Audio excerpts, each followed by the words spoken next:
How to force yourself to take action. It's Monday morning, 7 a.m. You've been planning to start for 3 months now. The business idea that keeps you awake at night? Still just notes in your phone? The fitness routine you swore you'd begin? Still waiting for the right Monday? That difficult conversation you need to have? Still rehearsing in your head, but never having in real life? The career change that would finally make you happy? Still trapped in endless research and someday planning? Your notebook is thick with plans. Your mind is heavy with excuses. Your life, exactly the fucking same. Sound familiar? Here's what's really happening. While you're drowning in analysis paralysis, she exists. You know her. That woman who quit her corporate job and launched her consulting business in 6 weeks. Your friend who decided to run a marathon and actually trained for it instead of just talking about it. The colleague who saw an opportunity and took it before you even finished overthinking whether it was smart. She has the same fears you do, the same uncertainties, the same voice in her head saying, "But what if it doesn't work?" The same imposter syndrome, the same time constraints, the same responsibilities pulling at her from every direction. So what the hell does she know about forcing action that you don't? Here's what I've discovered after years of watching women stay stuck while others break through. The difference isn't talent. It isn't luck. It isn't having more time or fewer responsibilities or a magical confidence gene. The difference is this. She acts before she feels ready. She moves while you're still thinking. She's figured out how to force herself into motion even when every part of her wants to wait, plan, research, and prepare some more. You've been treating action like an emotion, like something that has to feel right before you can do it, like inspiration that strikes or motivation that visits or readiness that arrives like a gift. But action isn't a feeling. Action is a decision. And every minute you spend waiting to feel ready is a minute you could spend building the thing you're dreaming about. Let me guess what you've already tried. You've consumed every productivity hack, every motivational video, every 10 steps to success article. You've made vision boards and set intentions and waited for the universe to align. You've searched for the perfect moment, the ideal conditions, the magical surge of confidence that would make starting feel easy. How's that working for you? Here's the brutal truth that no one wants to tell you. The perfect moment doesn't exist. You will never feel ready. Motivation is a myth. Inspiration is unreliable. And waiting for confidence is like waiting for fear to give you permission to be brave. It's never going to happen. Your brain is literally designed to keep you stuck. Not because it hates you, but because it loves you and wants to protect you from anything that feels uncertain or uncomfortable. Your ancestors survived because they avoided risks.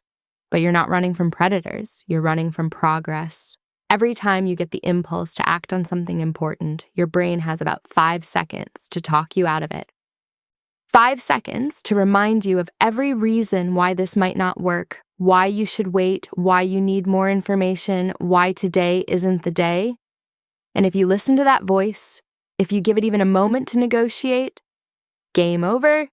You'll spend the next hour, day, or week explaining to yourself why waiting was the smart choice. But here's what happens to women who force action anyway. They don't feel ready when they start their business, but they start it and figure it out as they go. They don't feel confident when they speak up in meetings, but they speak anyway and build confidence through practice. They don't feel prepared when they leave bad relationships, but they leave and discover they're stronger than they thought. They understand that readiness is built through action, not achieved through preparation. This book contains 8 proven strategies that will force you out of thinking mode and into execution mode. Not theory, not inspiration, systems that work when you don't feel like working, tools that move you forward when every part of you wants to stay safe. Strategy 1. Get tired of your own excuses. How to reach the breaking point where your justifications become more exhausting than action. Strategy 2. The 5-second rule.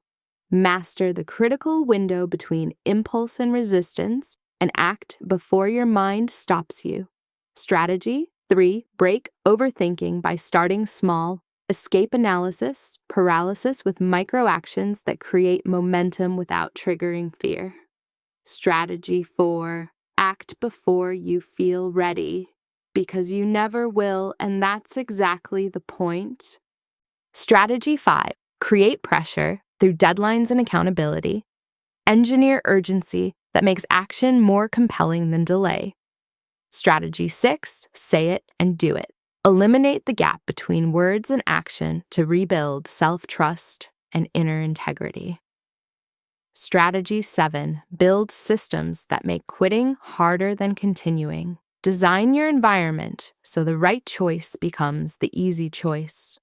Strategy 8. Show up when you least want to, because that's where real strength is built. These aren't motivational techniques that depend on how you feel. These are forcing mechanisms that work especially when you don't want them to. I'm not going to lie to you and say this will be comfortable. It won't.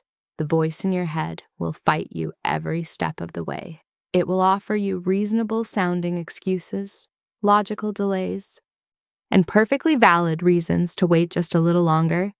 Your resistance will sound like wisdom. You should research this more. Like caution.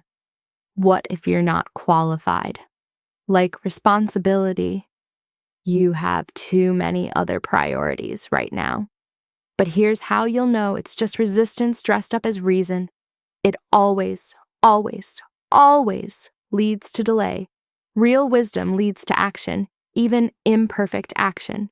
Real caution leads to smart risks, not no risks. Real responsibility leads to prioritizing what matters most, not avoiding what scares you most. Here's what I know about women who break through. They get so tired of their own voice making excuses that something inside them snaps. Not angry snaps, clarity snaps. They reach a point where explaining why they haven't moved forward becomes more exhausting than moving forward. And once they cross that line, once they stop negotiating with resistance and start forcing action, everything changes. Not because life gets easier, because they get stronger. You're not broken because you struggle with action. You're human. Your brain is doing exactly what it's supposed to do. Keep you safe, comfortable, and predictable. But safe, comfortable, and predictable is also where dreams go to die. The business you want to build?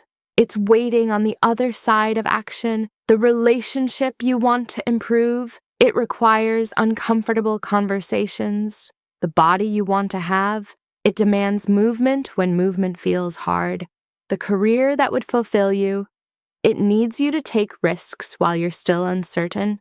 Everything you want is separated from where you are by one thing: your willingness to act before you feel ready. The women who seem naturally decisive, naturally confident, naturally successful, they're not naturally anything. They've just learned to override their brain's safety protocols. They've mastered the art of forcing action when action feels impossible. And if they can learn it, so can you. This isn't about becoming a different person. It's about becoming the version of yourself who doesn't wait for permission from anyone, including your own emotions, to take the next step. The version who says, "I'll figure it out as I go," instead of "I need to figure it out before I start." The version who moves with uncertainty instead of waiting for certainty. The version who builds confidence through action instead of hoping confidence will lead to action. That version of you already exists. She's just trapped behind the habit of hesitation, the pattern of overthinking, the comfortable illusion that waiting makes things easier. It doesn't. Waiting makes things harder.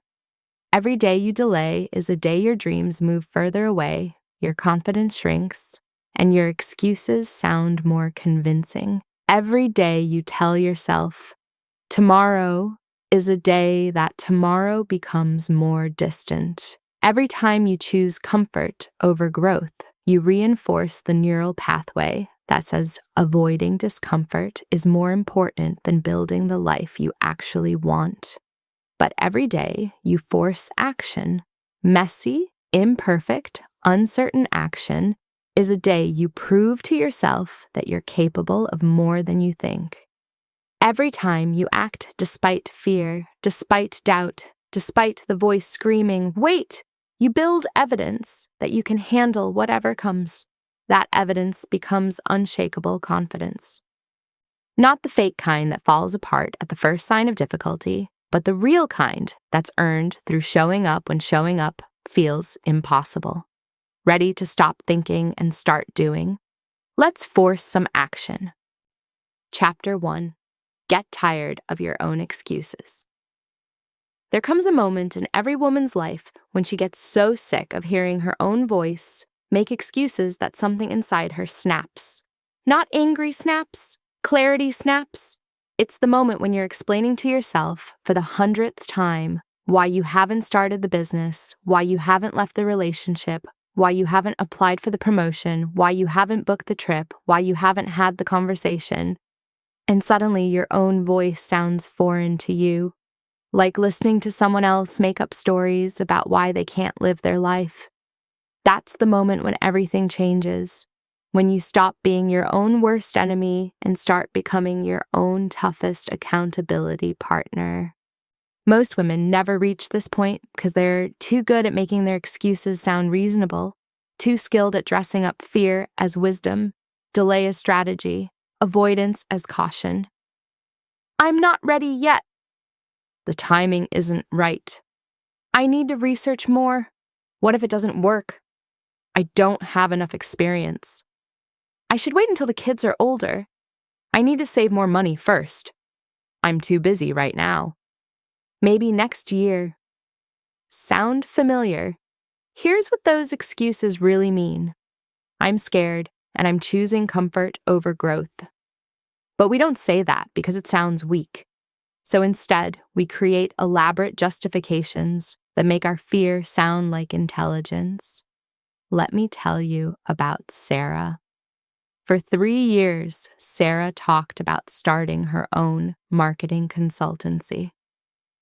She had the skills, 15 years of corporate experience. She had the network, clients who regularly complimented her work. She had the market demand. Businesses desperately needed what she could offer, but she also had excuses.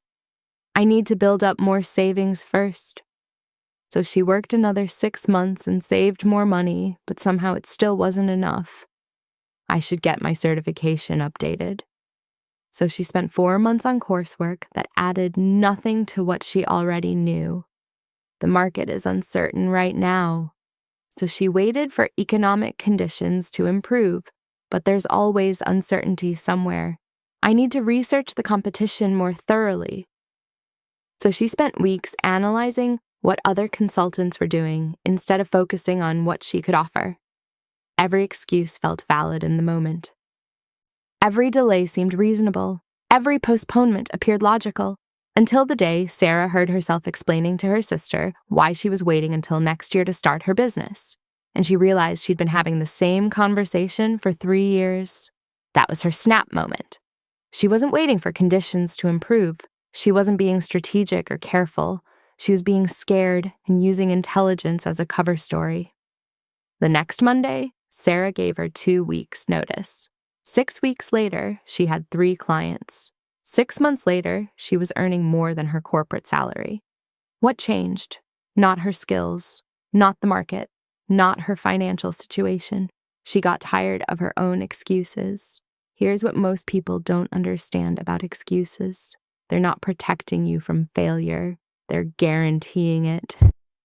Every excuse you accept moves your dreams further away and makes your confidence smaller. Because here's the truth about excuses. They multiply. Accept one excuse and your brain learns that delay is acceptable.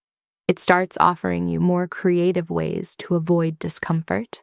What started as, I'll do it next month becomes, I'll do it next year becomes, maybe someday becomes, I guess it wasn't meant to be. And meanwhile, time keeps moving. Opportunities keep passing. Other people keep taking the risks you're too scared to take. The cost of excuses isn't just what you don't accomplish, it's what you don't become. Every time you choose the excuse over the action, you reinforce an identity that says, I'm someone who waits, who hesitates, who needs perfect conditions to move forward. But every time you push past the excuse and act anyway, you build evidence that says, I'm someone who does hard things, who moves despite uncertainty, who creates opportunities instead of waiting for them. Your excuses reveal your patterns, and your patterns create your reality. If you always need more information before deciding, you'll never decide. There's always more to learn, more to research, more to consider. If you always need perfect timing, you'll never start. There's always something inconvenient happening: work stress, family obligations, economic uncertainty, personal challenges. If you always need to feel confident before acting, you'll never act. Confidence comes from doing scary things and surviving them, not from thinking about doing them. If you always need guarantees before risking, you'll never grow. Growth requires uncertainty. Success requires the possibility of failure. The fastest way to break the excuse pattern is to get honest about what your excuses are really protecting you from. It's not failure. Failure is survivable and often valuable. It's not judgment. Other people's opinions don't actually control your life. It's not uncertainty. Uncertainty is the natural state of anything worth pursuing. What you're really protecting yourself from is the discomfort of responsibility, the weight of being accountable for your choices and their outcomes. It's easier to blame circumstances than to own your power. It's more comfortable to stay a victim of conditions than to become the author of your story. But here's what you discover when you stop making excuses. You're capable of so much more than you think. I see this pattern everywhere. The woman who's been researching her novel for 2 years but hasn't written a single chapter because she needs to understand the market better. The entrepreneur who's been perfecting her business plan for 8 months but hasn't made a single sales call because the plan isn't complete enough yet.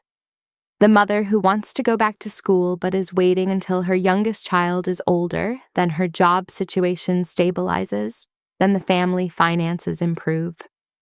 Meanwhile, other women with similar circumstances, similar fears, and similar challenges are starting novels, launching businesses, and going back to school, not because they're braver or more qualified or have better timing. Because they got tired of their own voices making excuses.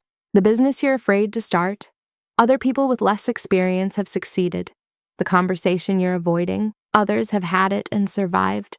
The risk you won't take, someone else is taking it right now and building the life you say you want. Your excuses aren't keeping you safe. They're keeping you small.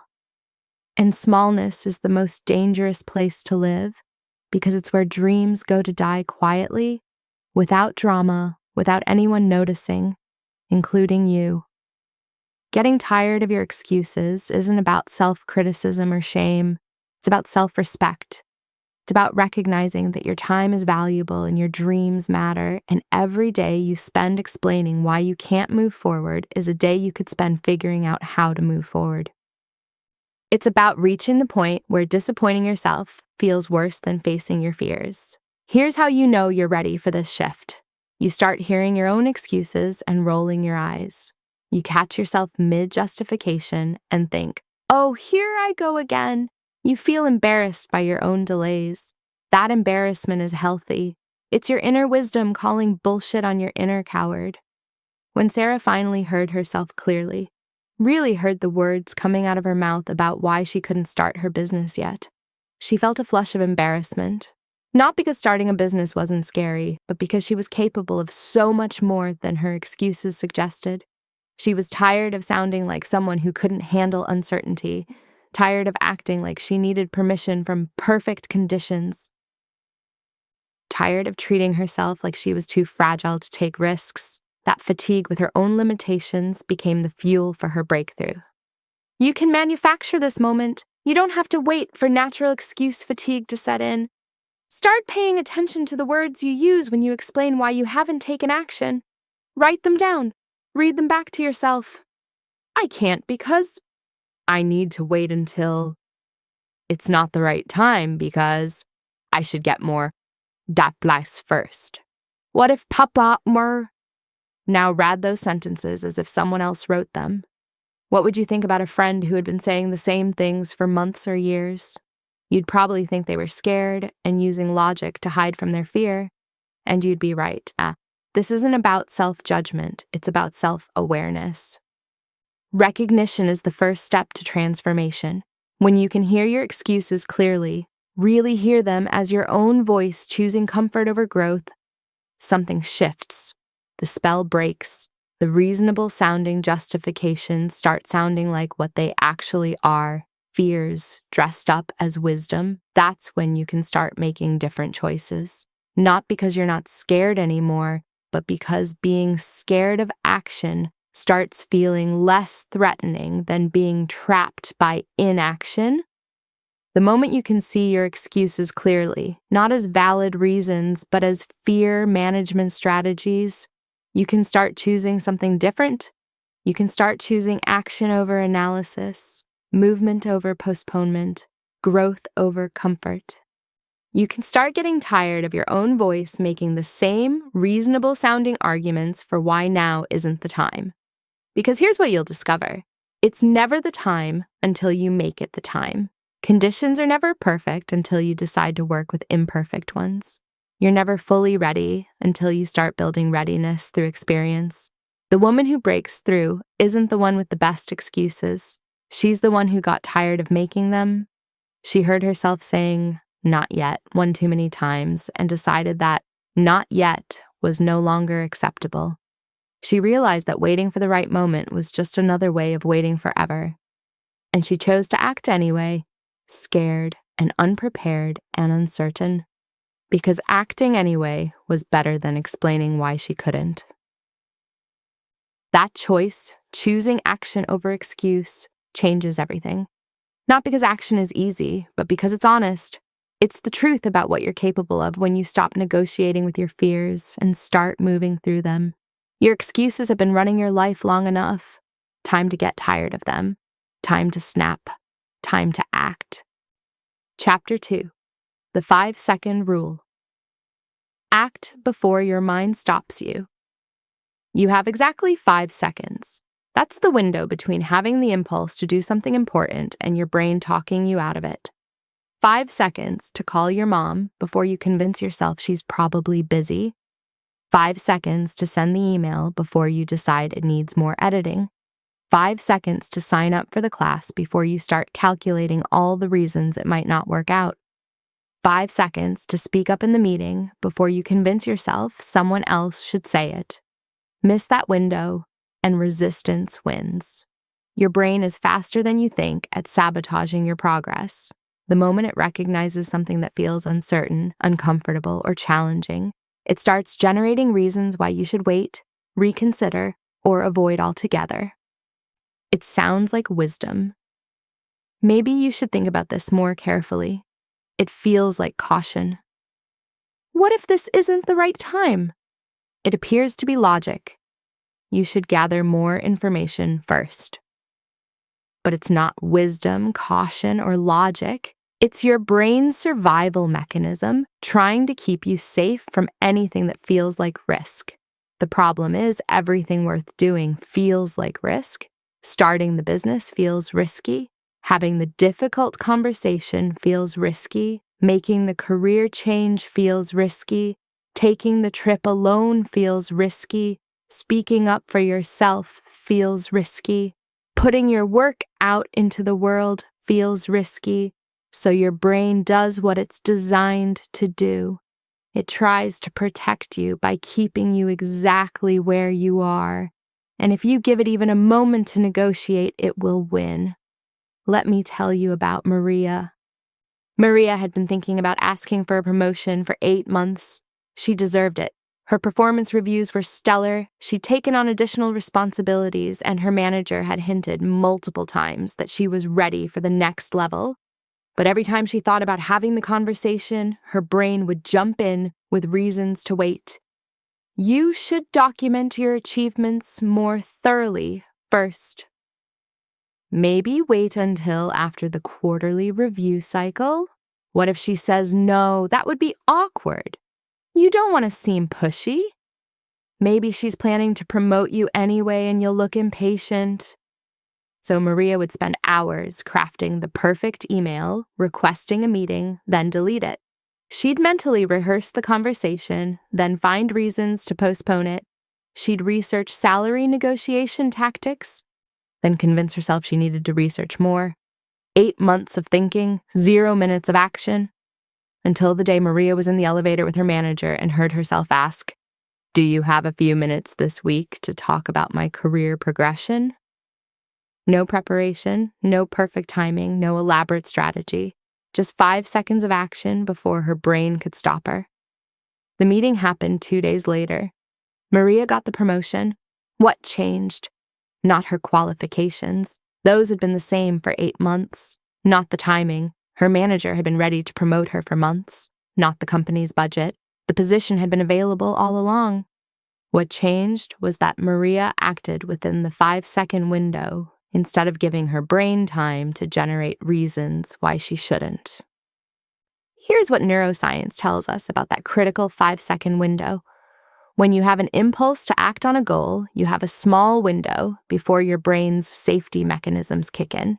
Your prefrontal cortex, the part responsible for planning and decision-making, needs a moment to assess the situation and determine if it feels threatening. If you act within that window, you bypass the safety check.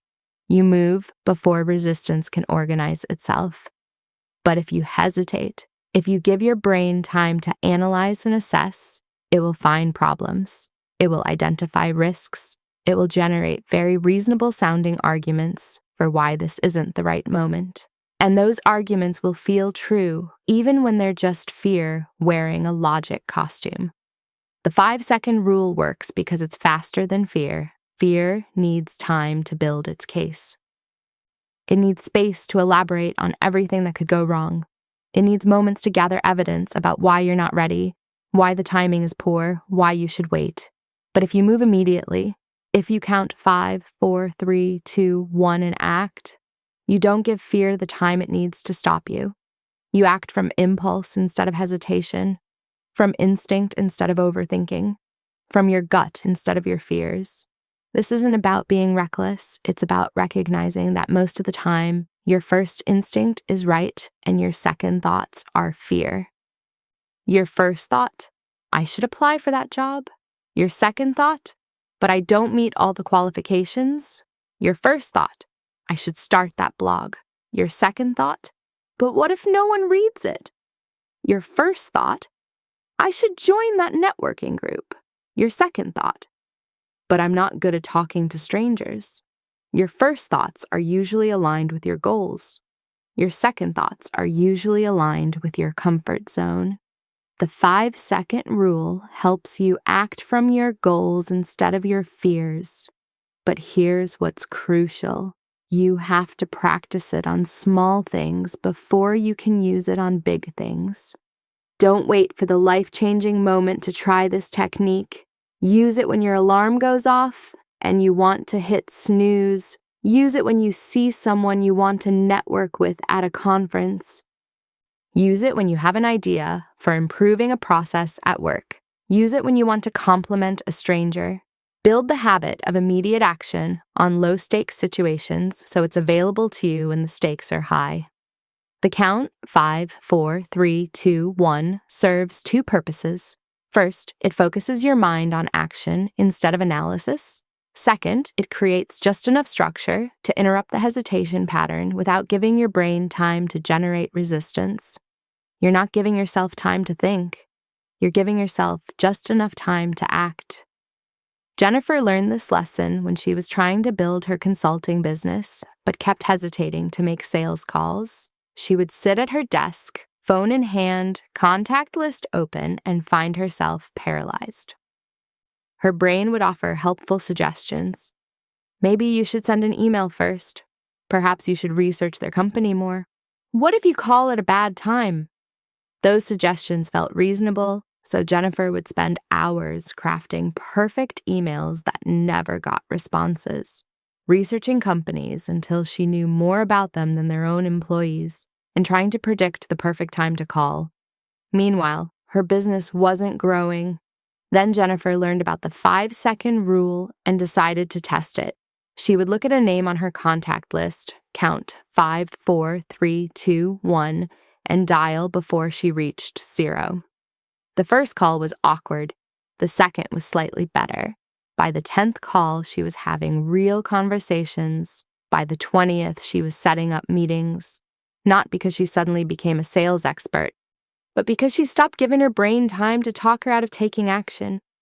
The 5-second rule works on everything: difficult conversations, creative projects, exercise routines, social interactions, business decisions, personal goals. It works because it's mechanical.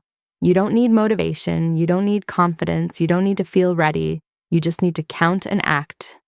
But here's the key. The counting has to lead to immediate physical movement. If you count 5 to 4, 3, 2, 1, and then sit there thinking about what you're going to do, you've missed the window. The rule only works if the counting is immediately followed by action. Stand up, pick up the phone, open the laptop, start typing, send the message, make the call, walk to the person, say the words.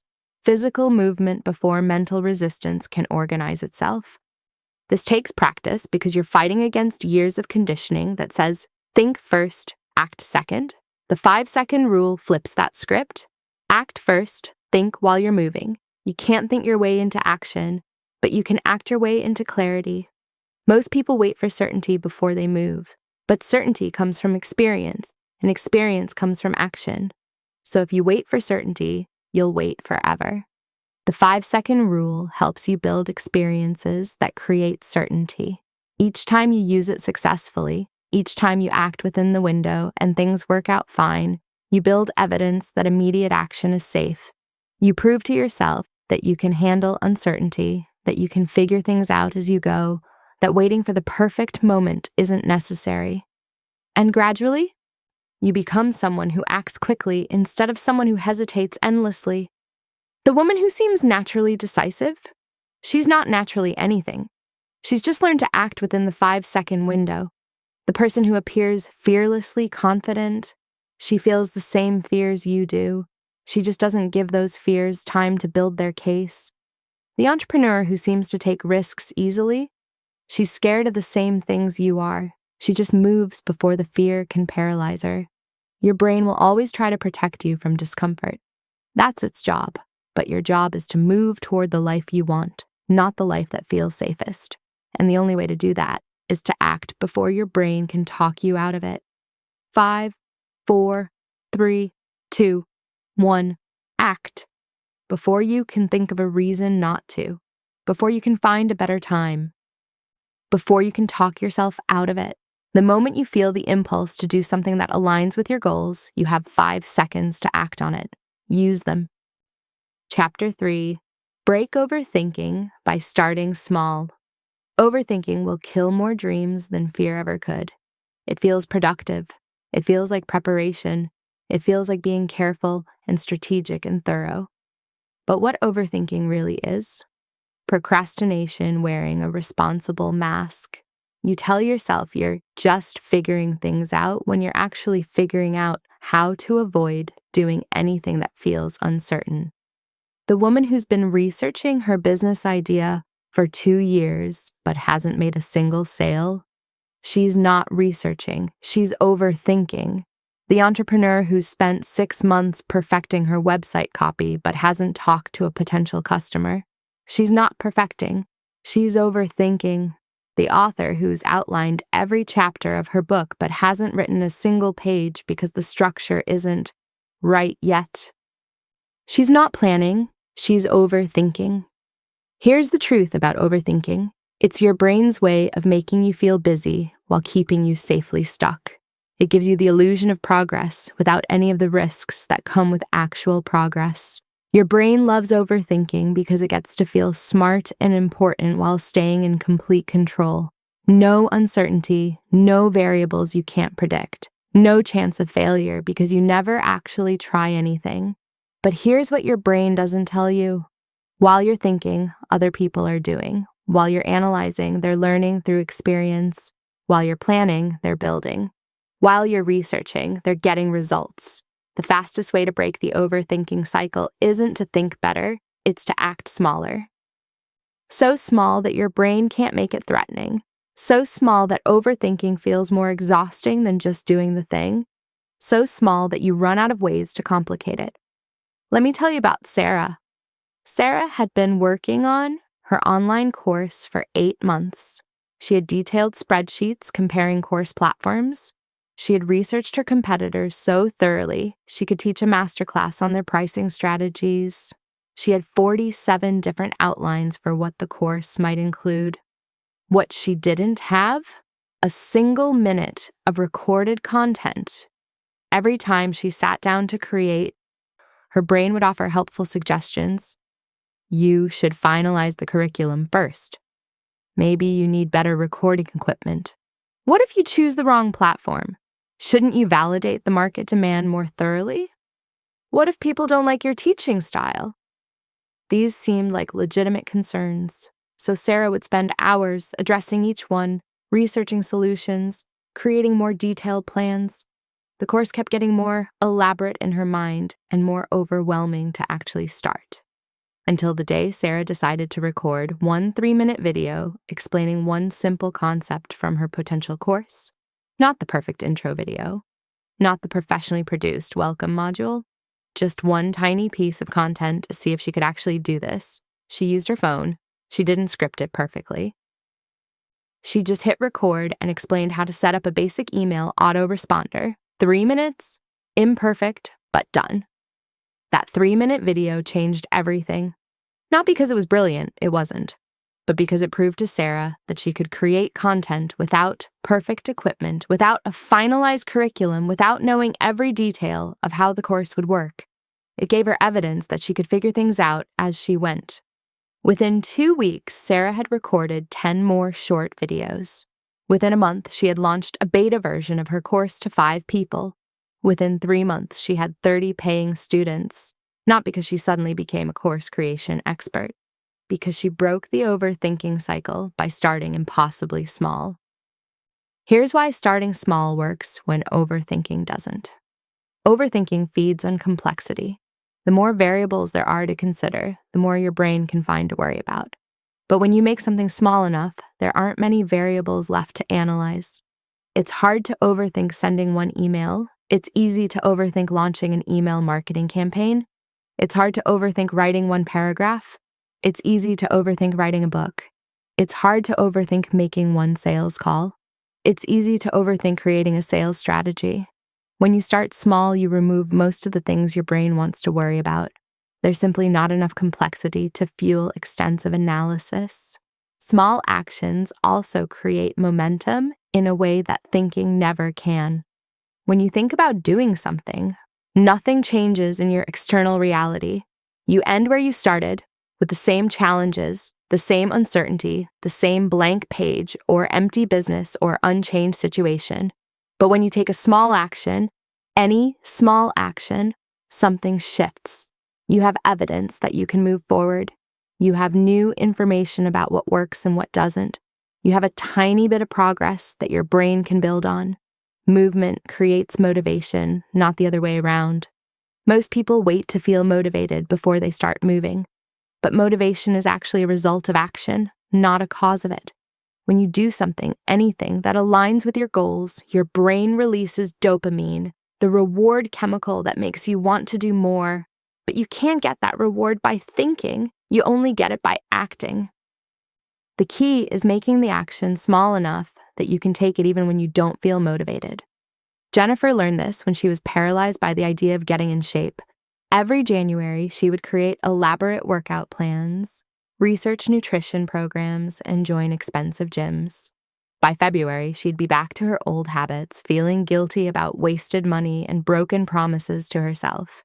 The problem wasn't lack of commitment. The problem was that getting in shape was too big to start, so Jennifer made it smaller. Instead of planning a complete fitness transformation, she committed to putting on her workout clothes every morning. That's it. She didn't have to exercise. She didn't have to go to the gym. She just had to change into workout clothes. Some days, she changed clothes and then made coffee and got ready for work in her athletic wear. But other days, once she was dressed for exercise, she figured she might as well do something. Maybe just walk around the block. Maybe just do some stretches. Those might as well moments started happening more frequently. The workout clothes became actual workouts. The short walks became longer ones. The stretches became yoga sessions. 6 months later, Jennifer was exercising regularly for the first time in years. Not because she suddenly developed superhuman discipline, but because she'd made starting so small that her brain couldn't find reasons to resist. Here's how to apply this to whatever you're overthinking. Identify the smallest possible first step. Not the logical first step, not the proper first step, the smallest possible step. If you want to start a blog, the smallest step isn't choosing a platform or designing a logo. It's writing one paragraph about anything. Remove all planning requirements. Don't let yourself research, outline, or prepare before taking the small step. Preparation is often just overthinking disguised as productivity. Act first. Plan while you're moving. Set a stupidly low bar for success. Your only goal is to prove that you can take action. You're not trying to create something perfect or impressive. You're trying to break the pattern of thinking without doing. Celebrate the action, not the result. Did you write the paragraph? Success, regardless of quality. Did you make the call? Success, regardless of outcome. Did you record the video? Success, regardless of how it turned out. The goal isn't to create something amazing on your first try. The goal is to start moving so you can learn while you're in motion instead of trying to figure everything out while you're standing still. I see this pattern everywhere. Women who've spent months perfecting their LinkedIn profiles but haven't applied for any jobs. Entrepreneurs who've designed beautiful business cards but haven't talked to a single potential customer. Writers who've created elaborate writing schedules but haven't written a single page. They're all stuck in the same trap, believing that preparation leads to action when really action leads to clarity. You can't think your way to readiness. You have to act your way there. When you start small, you also eliminate the stakes that make overthinking feel necessary. A 3-minute video isn't a career-defining moment. A 1-paragraph blog post isn't going to make or break your reputation. A single sales call isn't going to determine whether your business succeeds or fails. Low stakes? Low resistance. And low resistance means your brain doesn't need to generate elaborate protection strategies.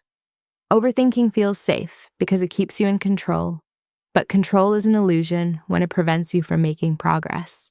You can't think your way to success. You can only act your way there, one small step at a time. Your brain will always find reasons to wait until you have more information, better conditions, clearer plans. But more information won't solve the real problem, which is that you're treating action like it needs to be perfect instead of treating it like it needs to happen. Perfect is the enemy of done, and done is what creates momentum. The business owner you admire didn't start with a perfect business plan. She started with one small experiment and built from there. The successful author didn't begin with a complete novel outline. She started with one scene and discovered the story as she wrote it. The confident speaker didn't debut with a flawless TED Talk. She started by speaking up once in a meeting and built her skills over time. Small actions compound into big results, but only if you start taking them instead of thinking about taking them. Stop trying to think your way out of uncertainty. Start acting your way through it, one small step at a time. Chapter 4. Act before you feel ready, because you never will. Waiting to feel ready is like waiting for fear to give you permission to be brave. It's never going to happen. Ready is not a feeling that arrives before action. Ready is a myth you create to justify delay. Ready is the biggest lie you tell yourself about how success works. You think successful people wait until they feel prepared, confident, and certain before they take action. But that's not what successful people do at all. Successful people act while they're still uncertain. They start while they're still scared. They move while they still have doubts. They begin before they feel ready because they understand something you don't. Readiness comes from doing, not from thinking about doing. Every single person who has built something meaningful has done it while feeling unprepared. The entrepreneur who started with no business experience, the author who published her first book without knowing if anyone would read it, the speaker who took the stage despite being terrified of public speaking, the woman who left her corporate job to freelance without knowing where her first client would come from. None of them felt ready. They just felt tired of waiting. Here's what you don't understand about readiness. It's not a prerequisite for action. It's a result of action. You don't become ready, then act. You act, then become ready through the experience of acting. Let me tell you about Lisa. Lisa had been thinking about starting her own graphic design business for 2 years.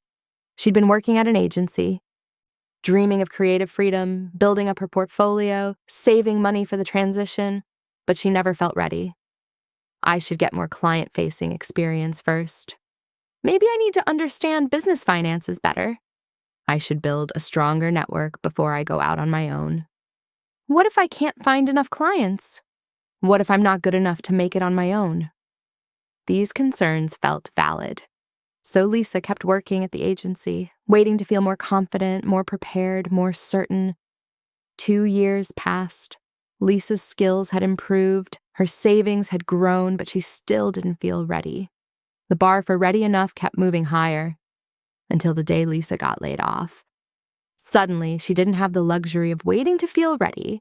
She had to act from exactly where she was, with exactly the skills she had, exactly the network she'd built, exactly the savings she'd accumulated.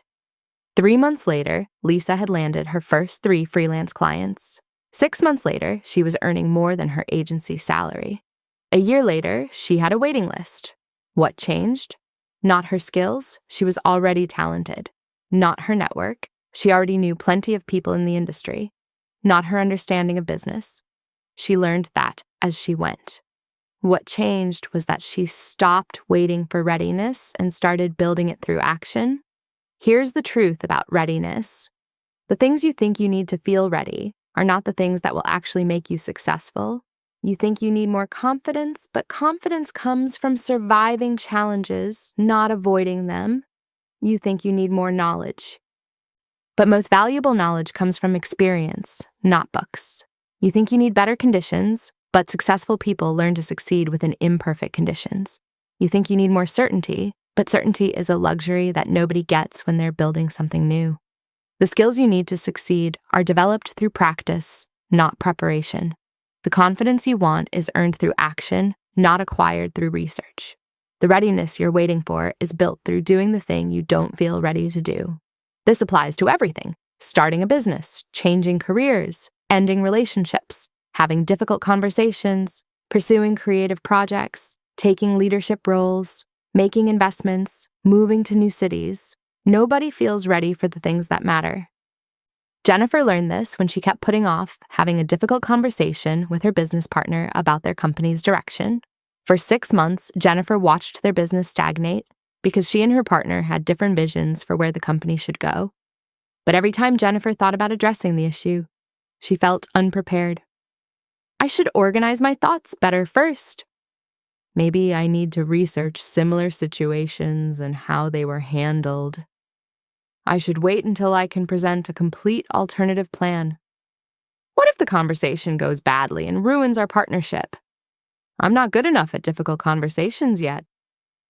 So Jennifer kept waiting, hoping the issue would resolve itself, or that she'd suddenly feel confident enough to handle the confrontation. The conversation never got easier to imagine. If anything, it got harder as the problems compounded. Finally, Jennifer realized that she was never going to feel ready for this conversation.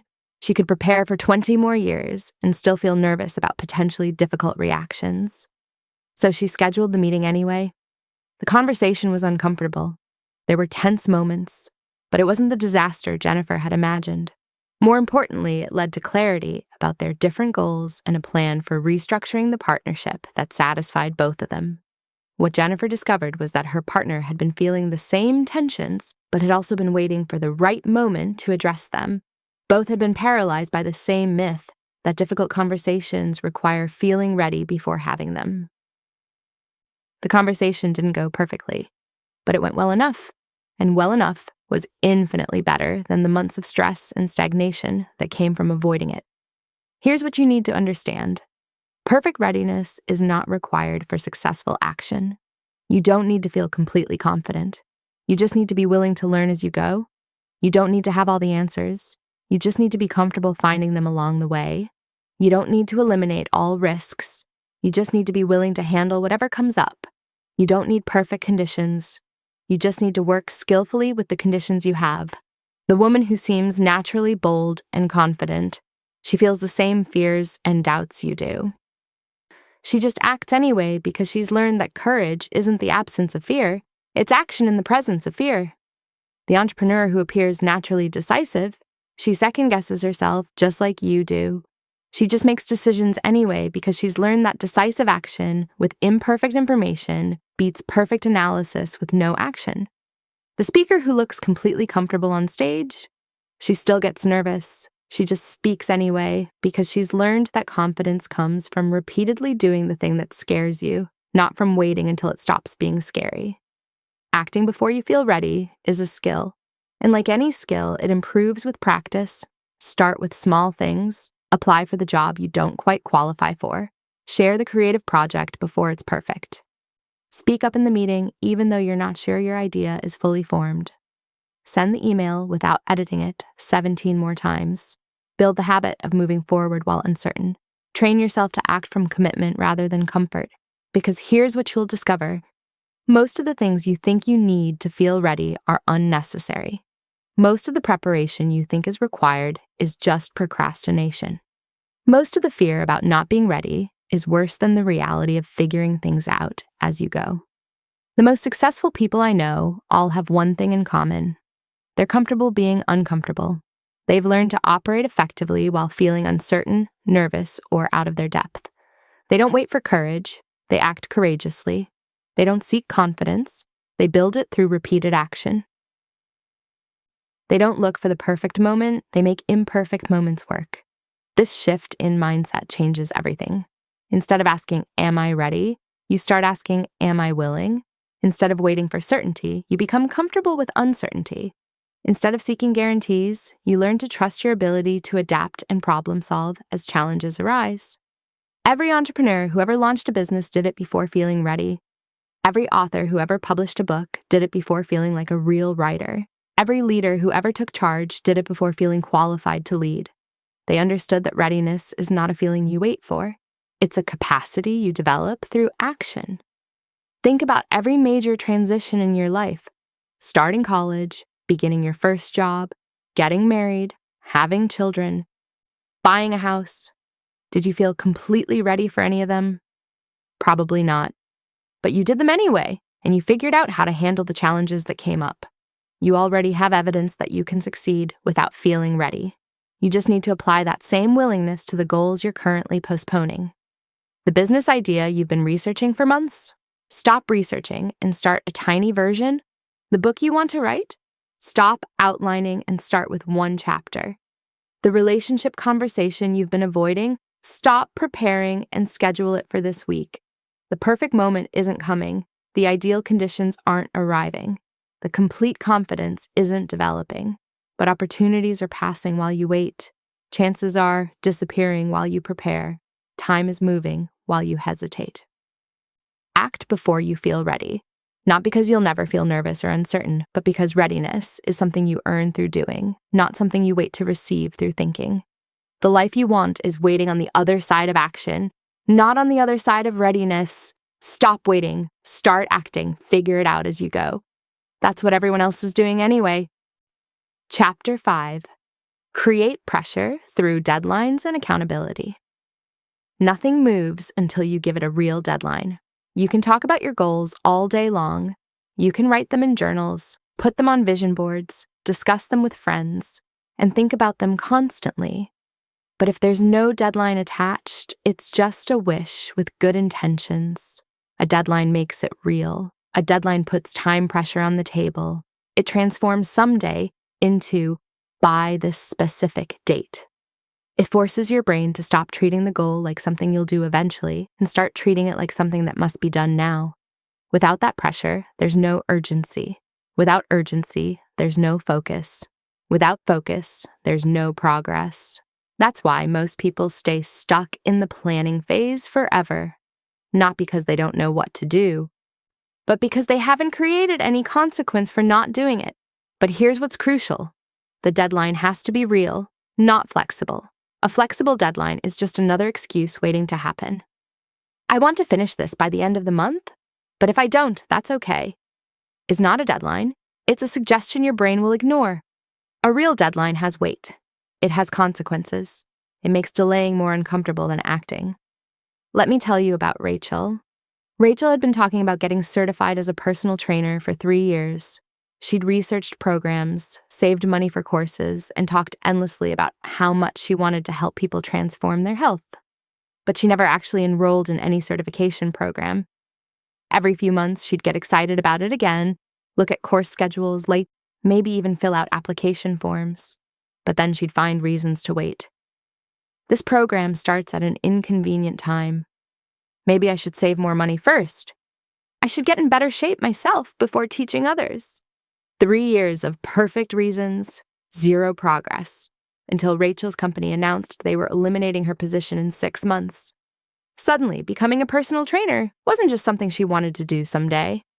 It was something she needed to do by a specific date if she wanted to avoid a gap in income. Rachel enrolled in the certification program that week. She studied aggressively for 3 months. She passed her exam 2 weeks ahead of schedule. She started building her client base immediately. 6 months later, when her corporate job ended, Rachel was already earning money as a trainer. What changed? Not her interest in fitness. That had been there all along. Not her qualifications. She'd been qualified to start training for years.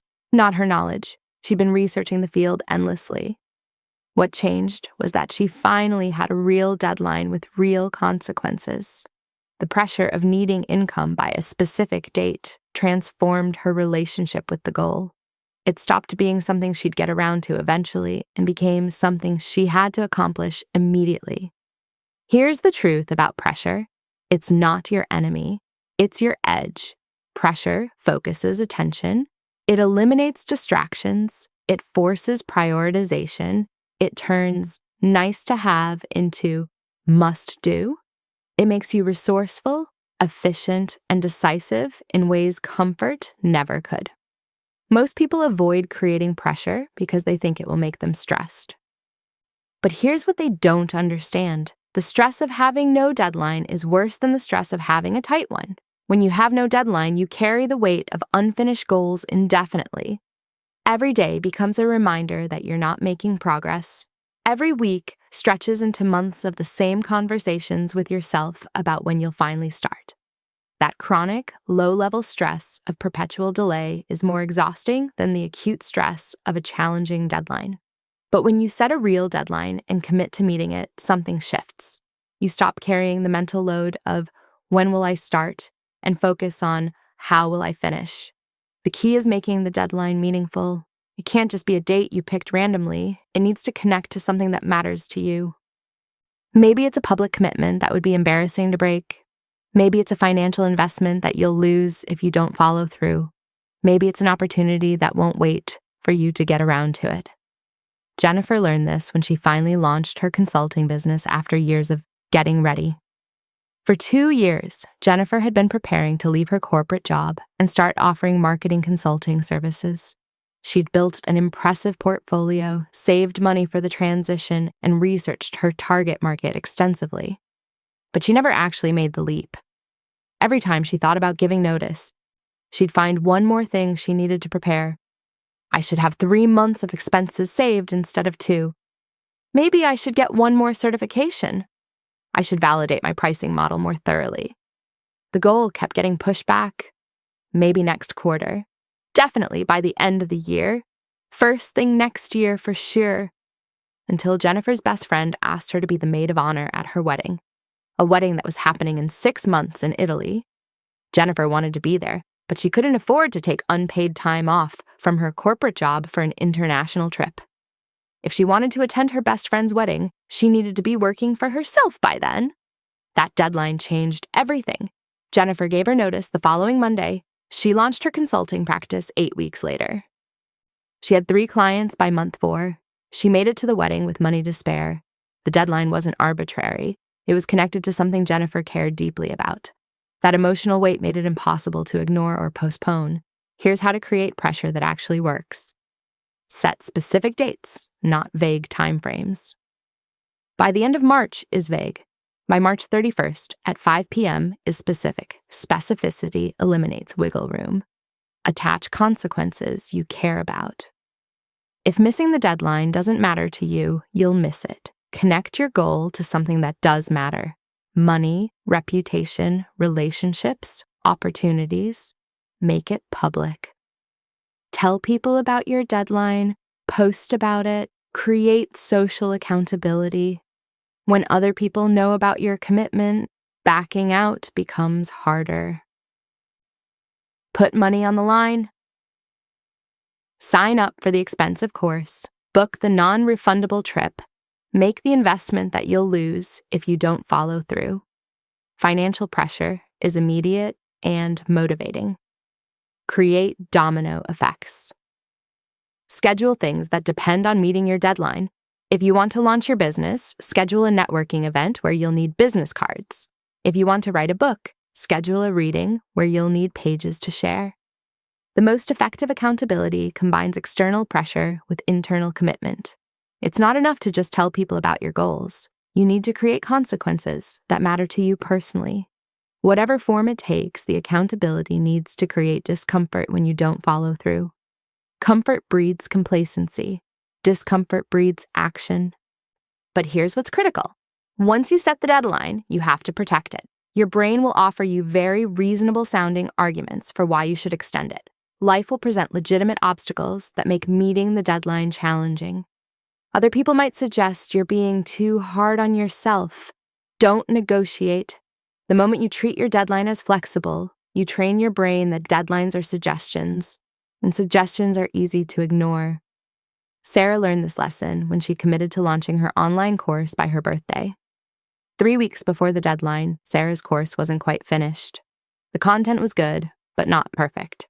The marketing materials were functional, but not polished. The technology was working, but not seamlessly. Sarah's friends suggested she push back the launch date. Why stress yourself? Take another month to make it perfect. It would have been easy to agree. The reasons were logical. The pressure was uncomfortable, but Sarah had already announced the launch date publicly. She told her email list, posted about it on social media, and scheduled promotional activities.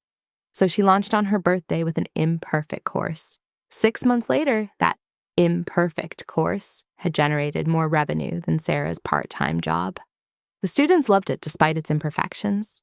The feedback helped Sarah improve the content for future versions. Most importantly, Sarah learned she could deliver under pressure. She proved to herself that done is better than perfect. She built confidence in her ability to meet commitments even when conditions aren't ideal. That confidence carried over into every other area of her life. Sarah stopped treating deadlines as suggestions and started treating them as non-negotiable commitments. The difference in her productivity and progress was dramatic.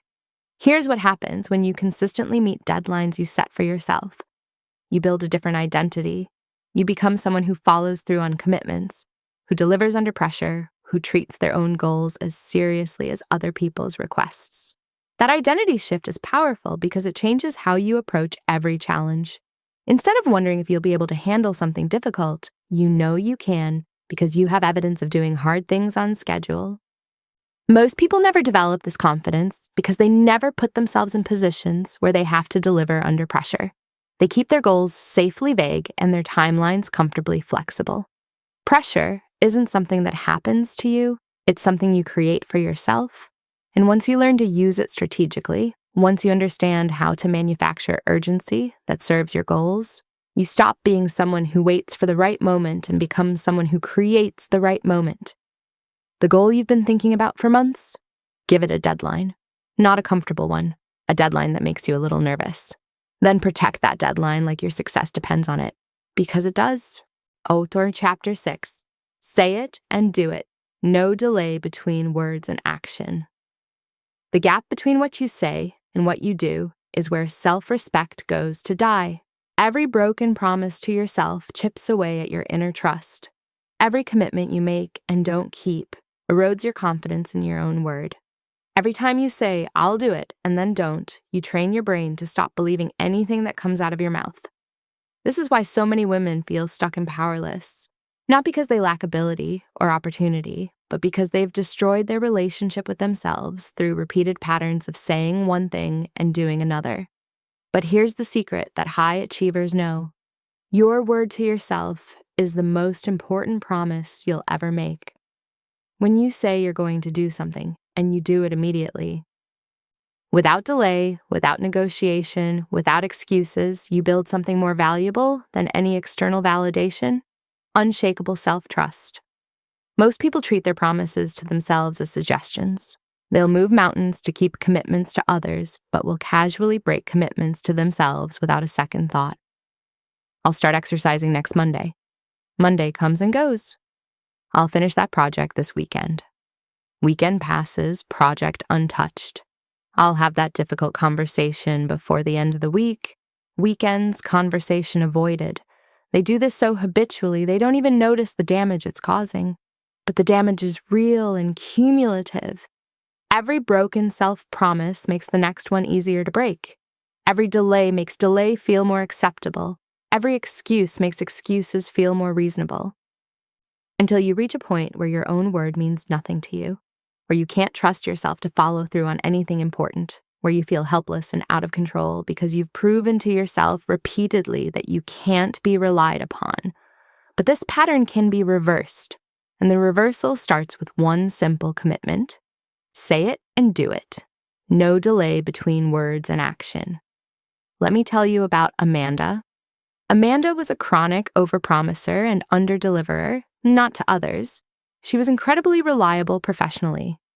But to herself, her word was worthless. She'd promise herself she'd wake up early to work on her novel.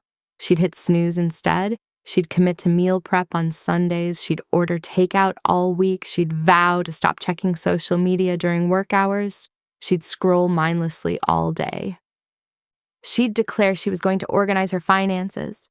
Her bills remained scattered, and her budget remained theoretical. For years, Amanda felt frustrated with herself. She'd make New Year's resolutions with genuine intention, create elaborate plans for self-improvement, and feel motivated to change. But nothing stuck, because Amanda had trained her brain not to believe her own commitments. Until Amanda decided to start small and started keeping every promise, no matter how tiny. When she said she'd drink a glass of water, she drank it immediately. When she said she'd put her phone in another room, she got up and did it right then. When she said she'd write one paragraph, she opened her laptop and wrote it before doing anything else. At first, it felt almost mechanical. But something interesting started happening. As Amanda kept small promises consistently, her confidence in her ability to keep larger promises grew. After a month of perfect follow-through on micro-commitments, Amanda felt brave enough to make bigger promises to herself.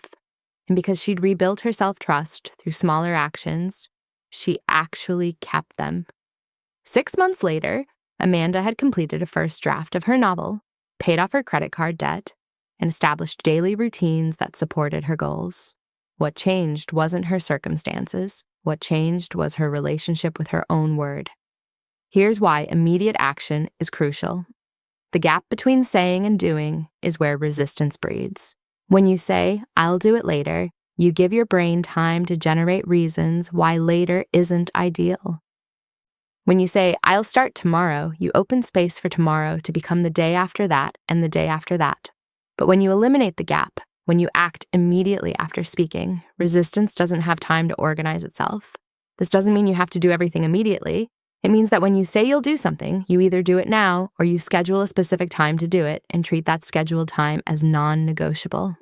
I'll call my mom becomes, I'm calling my mom right now, or I'm calling my mom at 7 p.m. tonight.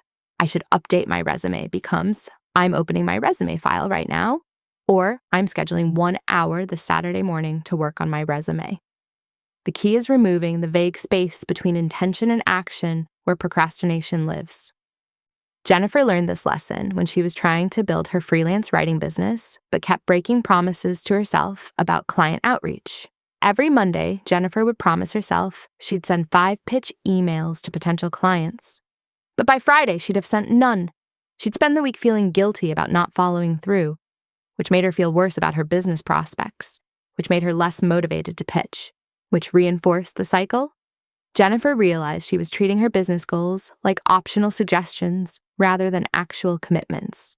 So she changed her approach.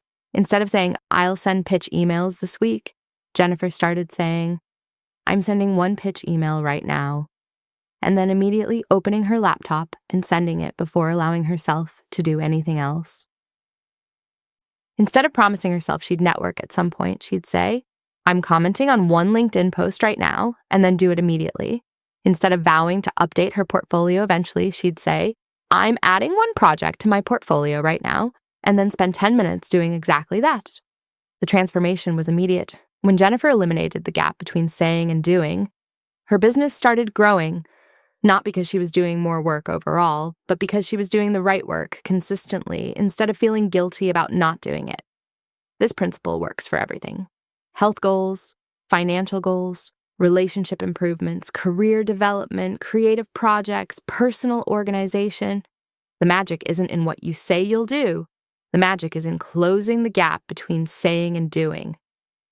But here's what's crucial. You have to start with promises you can actually keep immediately. Don't promise yourself you'll write for 2 hours if you haven't been writing at all. Promise yourself you'll write 1 sentence, then do it immediately. Don't commit to a 60-minute workout if you haven't exercised in months. Commit to putting on workout clothes, then do it immediately. Don't vow to completely reorganize your finances if your bills are chaos. Promise to gather all your bills in one place, then do it immediately. Build the habit of immediate follow-through on small commitments before making larger ones. Your brain needs evidence that you can be trusted. Give it that evidence through consistent action on micro promises, and it will start believing your macro promises too. The pattern of say it and do it also protects you from the mental energy drain of open loops. When you have things you've said, you'll do floating around in your mind without specific action attached. Part of your mental capacity is constantly tied up tracking these incomplete commitments. But when you either do things immediately or schedule them specifically, you free up that mental energy for more important thinking. This is why successful people often seem to have more mental clarity and focus. It's not because they're naturally more organized. It's because they've eliminated the cognitive load of tracking unfulfilled promises to themselves. Every broken commitment takes up mental real estate. Every delayed action creates mental clutter. Every I'll do it later becomes a nagging voice in the background of your thoughts. But when you say something and do it immediately, you create mental spaciousness. Your mind isn't carrying the weight of unfinished promises. It's free to focus on what's happening right now. Over time, this practice changes how other people see you too. You become known as someone who follows through, who can be counted on, who doesn't make commitments lightly.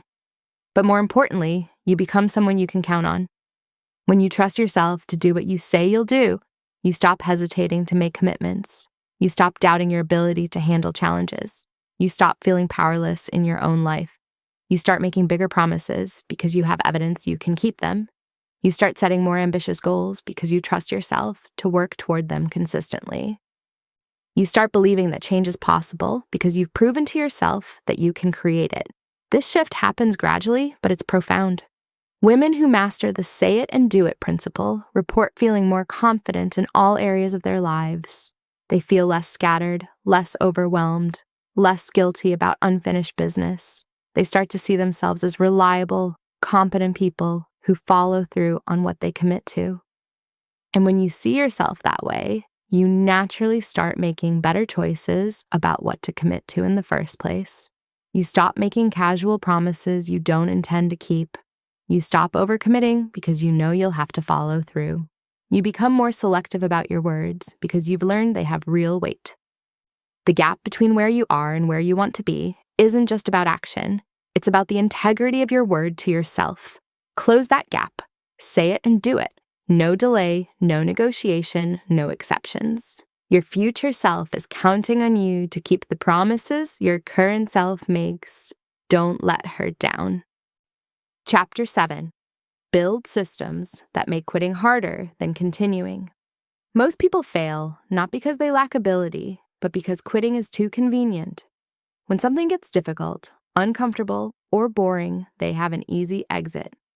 When motivation fades, they have no structure to fall back on. When life gets chaotic, they abandon their goals because there's no real cost to walking away. But here's what successful people understand. Discipline isn't about being strong enough to resist temptation. It's about being smart enough to eliminate it. They don't rely on willpower to keep going when things get hard. They build systems that make continuing the easiest choice and quitting the hardest one. This is called friction engineering, designing your environment, commitments, and daily choices so the right action becomes automatic and the wrong action becomes uncomfortable.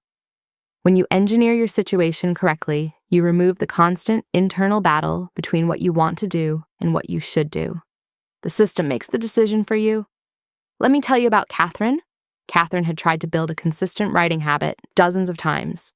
She'd set goals to write every day, bought beautiful journals, downloaded apps, created elaborate schedules. But every time the pattern was the same. She'd start strong for a week or two, then life would get busy, or she'd lose motivation and the writing would stop. There was no consequence for skipping a day, so one missed day became 2, then a week, then months of nothing. Catherine realized that her problem wasn't lack of desire to write. Her problem was that quitting was too easy and continuing required too much daily decision-making.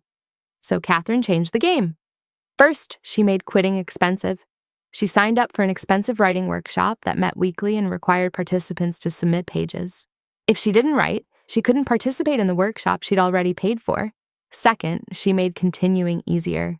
Instead of trying to write at different times, depending on her schedule, she blocked the same 2 hours every Saturday morning and treated them as non-negotiable. She told her family these hours were unavailable. She turned off her phone. She went to a coffee shop where the only thing to do was write. Third, she created accountability that mattered to her. She told her writing group she'd share pages every week.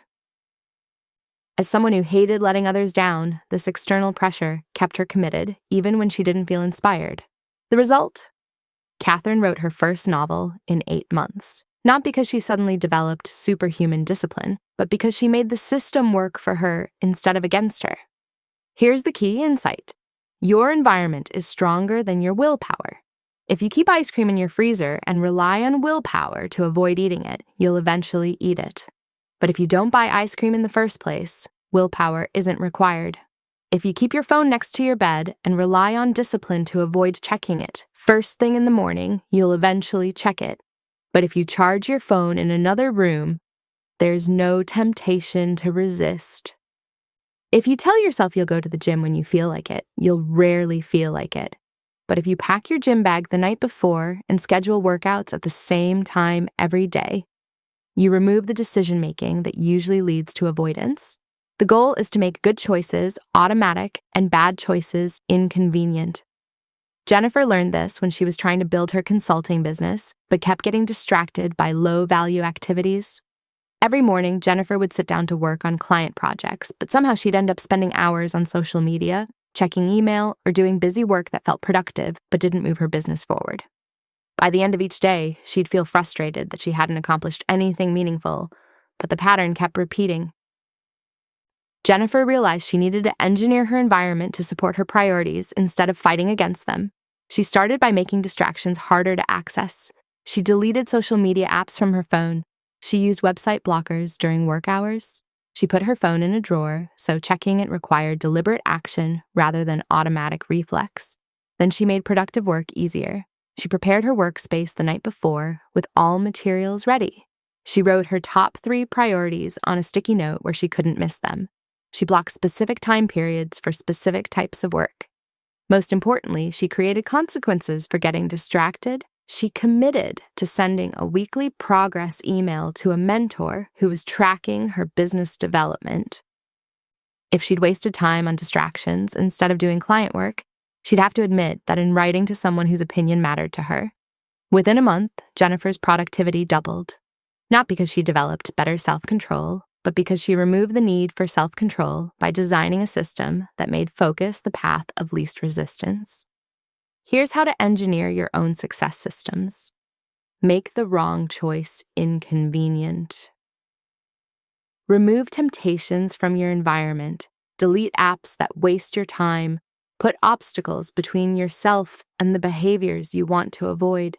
Make bad habits require multiple deliberate steps instead of automatic actions. Make the right choice automatic. Prepare everything in advance. Set up your environment to support your goals. Create routines that eliminate decision-making. Make good habits the easiest option available. Add meaningful consequences. Put money on the line. Make public commitments. Create accountability partnerships. Give yourself stakes that matter enough to influence your behavior when motivation is low. Remove escape routes.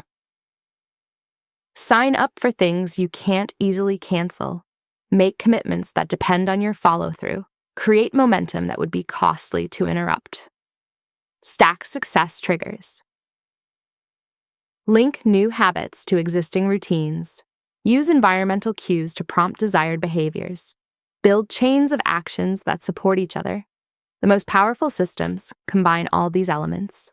Sarah learned this when she finally tackled her financial chaos after years of avoidance. For months, Sarah had been saying she needed to organize her finances, create a budget, and start saving money.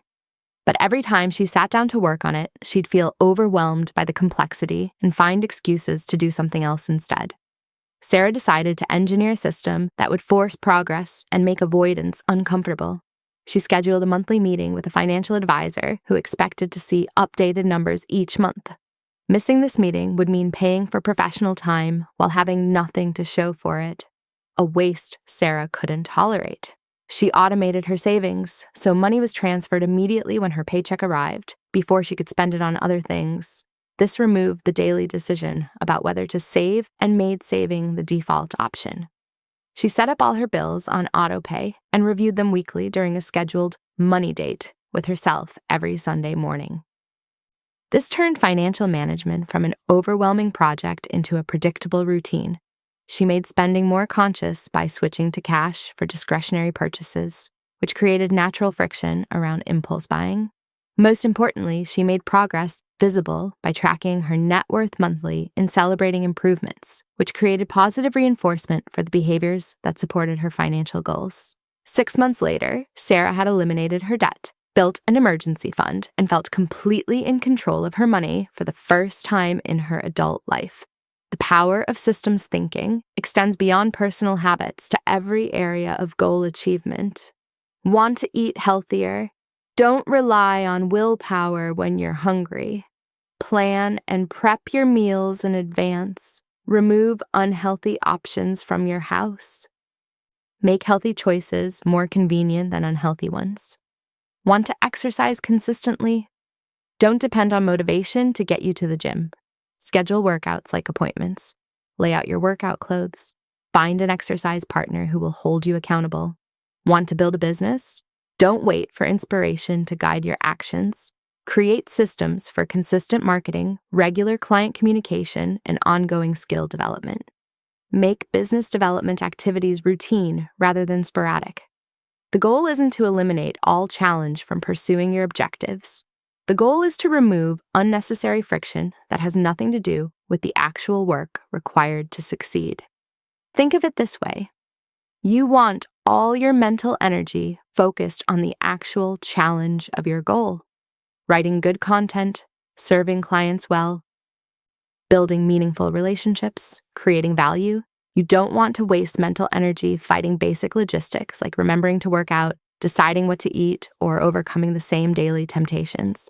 Systems handle the logistics so you can focus on the work that matters. This approach also builds momentum in a way that willpower alone never can. When you rely on willpower, every day is a new battle. You wake up having to convince yourself all over again to make good choices. But when you have systems, each day builds on the previous one.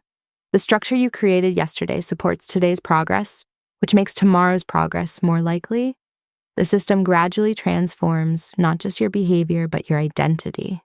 You become someone who follows through, who creates structure, who makes progress reliably. When you build systems that make quitting harder than continuing, you stop relying on fluctuating motivation and start relying on consistent structure. You stop fighting yourself and start using your natural tendencies to support your goals. You stop wondering if you'll follow through and start knowing you will, because following through has become easier than giving up. That's when transformation becomes inevitable instead of hopeful. Chapter 8. Show up when you least want to. That's where strength lives. Remember Monday morning at 7 a.m.? The racing mind, the heavy excuses, the comfortable illusion that waiting would make things easier? That version of you is about to become a memory. Let's take a moment to acknowledge how far you've traveled. 6 months ago, you would have spent weeks thinking about starting something before taking any action. A setback would have sent you spiraling into analysis paralysis. Fear would have been a valid reason to postpone indefinitely. Now, you still feel the resistance. You still hear the voice that says, "Not today." But something fundamental has changed. You have tools, you have systems, you have a completely different relationship with discomfort. When your brain offers you excuses, you recognize them as fear wearing a reasonable mask. When motivation disappears, you act anyway because you've learned that action creates motivation, not the other way around. When you don't feel ready, you start anyway because you've proven to yourself that readiness is built through doing, not through thinking. You're not perfect, you never will be, and you don't need to be, but you're no longer at the mercy of your emotions, your circumstances, or your comfort zone. Your transformation timeline. Weeks 1 to 2, fighting your own resistance. At first, using the 5-second rule felt awkward. Forcing action before you felt ready seemed unnatural. Your excuse patterns were so ingrained they felt like wisdom, but you started catching yourself making the same justifications you'd been using for months. Month 1. Building new neural pathways. Something shifted. You began acting on small impulses before your brain could generate elaborate reasons why you shouldn't. The gap between saying and doing started shrinking. Your relationship with discomfort began changing from avoidance to acceptance. Months 2 to 3. System integration. The strategies started working together. Your deadline pressure forced you past overthinking. Your environmental engineering made good choices automatic. Your immediate follow-through on commitments rebuilt your self-trust. You stopped negotiating with yourself and started executing. Month 6, the new default. You realized you weren't consciously using techniques anymore. You had become someone who acts quickly, follows through consistently, and treats resistance as information rather than instruction. The woman who used to wait for perfect timing had become someone who creates timing. Your daily action operating system. Morning, 5 minutes. You start each day by identifying the one action that would move your most important goal forward. Not the easiest task or the most urgent email, the one thing that actually matters. Then you do it within the first hour before resistance can build its case. Throughout the day, the 5-second rule has become second nature. You feel the impulse to do something important, and you act within the window before your brain can generate excuses. You've learned to trust your first instinct and doubt your second thoughts. Evening, 3 minutes. You review what you actually did versus what you said you would do. not for self-criticism, but for pattern recognition. Every kept promise strengthens your self-trust. Every broken commitment shows you where your systems need improvement. Weekly, you assess which environmental changes made good choices easier and which situations still trigger your old patterns of delay and avoidance. You adjust your systems based on what actually works, not what sounds good in theory. This isn't about perfection. It's about progress. It's about becoming someone who acts despite uncertainty rather than someone who waits for certainty that never comes. The circular call back Monday morning transformed. It's Monday morning, 7 a.m. You wake up naturally, no jarring alarm needed, because you've stopped fighting your natural rhythms and started working with them. Yes, you have challenging goals ahead. Yes, there will be discomfort and uncertainty. But you also have something your old self didn't: complete confidence in your ability to act despite fear. You don't wait to feel motivated because you've learned that motivation follows action, not the other way around. You don't postpone difficult tasks because you've proven to yourself that doing hard things makes everything else easier. You don't overthink decisions because you've discovered that imperfect action beats perfect analysis every time. Your morning doesn't start with elaborate planning or inspiration seeking. It starts with action. You identify the most important task and you begin before your brain can offer alternatives. The presentation you have today, you're prepared because you worked on it in small chunks instead of waiting until the pressure was unbearable. The difficult conversation you need to have, you scheduled it because you've learned that avoidance makes everything harder, not easier. You move through your day, not because everything feels comfortable, but because you've developed a different relationship with discomfort. You've learned that the discomfort of action is temporary, but the regret of inaction compounds. Your new reality. You sleep better because you're not carrying the weight of postponed promises and unfinished commitments. You've learned to complete loops instead of leaving them open. You make decisions faster because you've stopped seeking perfect information and started trusting your ability to course correct as you go. You take bigger risks because you've proven to yourself repeatedly that you can handle uncertainty, learn from mistakes, and adapt to whatever comes up. You trust yourself completely because you've rebuilt that trust through consistent action. You don't just say you'll do something. You do it immediately without negotiation. The woman who used to lie awake, rehearsing all the reasons why she couldn't start something, has been replaced by someone who starts imperfectly and improves through iteration. But here's the secret. The real transformation isn't in what you accomplish. It's in who you become. You become someone who doesn't need permission from perfect conditions, from other people, or from your own emotions to take action. You become someone who creates momentum instead of waiting for it. You become someone who treats discomfort as temporary and necessary instead of as a signal to stop. You become someone who honors their word to themselves as much as they honor their word to others. That identity shift changes everything, not just your productivity or your goal achievement, but your entire relationship with possibility. When you trust yourself to act despite fear, every dream becomes achievable. When you know you can start before you feel ready, no opportunity feels too big. When you've proven you can persist through difficulty, no challenge feels insurmountable. The real test. The real test of this transformation isn't how you perform on your best days. It's how you show up on your worst days. When you're tired, overwhelmed, discouraged, or uncertain, that's when these practices prove their worth. That's when the difference between your old self and your new self becomes clear. Your old self would have used those difficult days as reasons to postpone important actions. Your new self uses them as opportunities to prove that you can act regardless of how you feel. Because here's what you've learned. Your feelings are temporary, but your actions create your reality. You can feel scared and act brave. You can feel uncertain and move forward anyway. You can feel unprepared and start building confidence through experience. The most successful women you admire, they feel the same doubts and fears you do, They just don't let those feelings determine their actions. They've learned to act from commitment rather than emotion. That's what you've become too. Someone who acts from commitment to your future self rather than comfort for your current self. This is your beginning.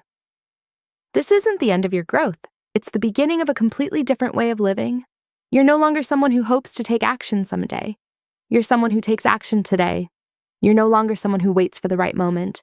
You're someone who makes moments right through action. You're no longer someone who thinks about changing. You're someone who changes by doing. Every day you practice these principles, you strengthen your action-taking muscle. Every time you choose movement over hesitation, you become more of who you're meant to be. Every time you force yourself to act despite resistance, you build evidence that you are capable of extraordinary things. The gap between who you are and who you want to become isn't closed through planning or inspiration or waiting for perfect conditions.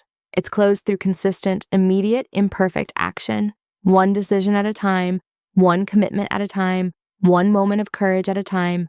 Welcome to the unstoppable version of yourself.